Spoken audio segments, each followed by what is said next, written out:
Morning, good morning. যা দিনকাল পড়লো দাদাভাই, যা নিউজে দেখতেছি, তারপরে তো নিজের লোকের উপরেও বিশ্বাস, নিজের ছায়ার উপরেও বিশ্বাস থাকবো কিনা মানুষের। কোথাও আইডি দিতে গেলে, যদিও আমি তো রাস্তায় খুব কম বেড়াই, আইডির আমার কোনো প্রয়োজন নেই, তারপরেও অনেক দিন পর কোথাও গেছিলাম, যাই হোক কিছু কিছু জায়গায় তো আইডি লাগে। সে 10 বছরে যাই আর 2 বছরে যাই আর 4 বছরে যাই, আইডি দেওয়ার সময় ভয় লাগে, আইডি কোথা দিয়ে কোথায় চললে যাইব। কি সব দেখতেছি টিভিতে, একজনের আইডি অন্যের নাম, অন্যের সব। ওরে বাবারে। তারপরে ভুলভাল করে মাঝের মধ্যে লিঙ্ক ফিঙ্কে চাপা পড়ে যায়, যত ইগনোর করি। সব সময় তো আমরা সোশ্যাল মিডিয়ার মানুষ, ভিডিও করতে লাগে, কখনো না কখনো সরাইতে গিয়ে ভুল করে টিপেও ফেলি, তখন মাথায় টেনশন। তারপর অনেক মানুষ আসে, বলে সাবস্ক্রাইবার একটু সঙ্গে থাকুন, পাশে থাকুন। তো এখন আমি ছোট, কিন্তু একটা টাইমে তো অনেক বড় মানুষ ছিলাম, আমার অনেক ফ্যান ছিল, রাস্তাঘাটে মানুষ আমায় সেলফি নিত। তো কেউ এরকম বললে আমি মুখ ফেরাতে পারি না, কেউ যদি সাবস্ক্রাইব করতে বলে আমি সাবস্ক্রাইব করি।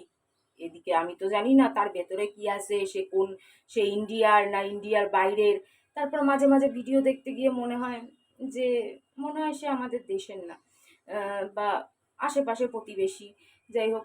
তারপরে অনেক রকম অনেক কিছু মনে হয়, তো কি করে বুঝবো বলেন, সাদা মনে কাদা নেই, কেউ সাবস্ক্রাইব করতে বললে তো করি, আমি তো ভালো মনে করি, এবার কে কি বেড়াইবে তার দায়িত্ব তো আমার নাই ভাই। তো এত টেনশন নিয়ে কি বাঁচা যায়?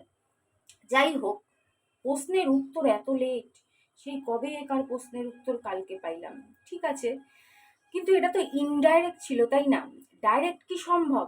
1:3, 1:3, ফাইটিং ফাইটিং, এটা কি ডাইরেক্ট সম্ভব? ওটা তো ইনডাইরেক্ট মদত করছিল, অস্ত্র দিছিল, অমুক দিছিল, কিন্তু ওটা ডাইরেক্ট হইলে কি সম্ভব হইতো? যদিও আমি এখন চাইতেছি, সেটা কইতেছি না, আমার মানে জিজ্ঞাসা মানে প্রশ্ন উত্তর দিলেও তার থেকেও মাঝের মধ্যে দুই একটা ছোট প্রশ্ন বেড়ায় আসে, তো তাই। আর রইল বাকি ওই যে ভদ্রলোক, যিনি কালকে পুরুষ অ্যাঙ্কারে মিথ্যা কথা কইলেন, কিন্তু এর আগে দেখাইছিলেন মনে আছে মহিলা অ্যাঙ্কারে সত্যি কথা কইছিল। তো অ্যাঙ্কারটা যদি আমি হইতাম, আমার তো অ্যাঙ্কারিং এর অভ্যাস আছে, এই কাজটাও করছি আমি, অনেক কাজই করছি, বাদ দেই নাই। তো অ্যাঙ্কারিং এরও অভ্যাস আছে, হ্যাঁ ইংরাজিতে কইতে পারতাম না, তবে হিন্দিতে পরিষ্কার কইতে পারতাম, আর আমার বিশ্বাস তাহলে উনিও মিথ্যে কথা কইতে পারতো না। ভালোই নিজের দেশের ক্ষতি হয়ে যাক আর বদনাম হয়ে যাক, উনি জলের মতন আমারে সত্যি দিত, এইটুকুনি আমি জানি। চলেন, অনেক মজা করছি, টাটা। জীবনে অনেক টেনশন আছে, মজা করি বলে লোকে বুঝতে পারে না যে ভেতরে কত দুঃখ, হায় হায় দুঃখ।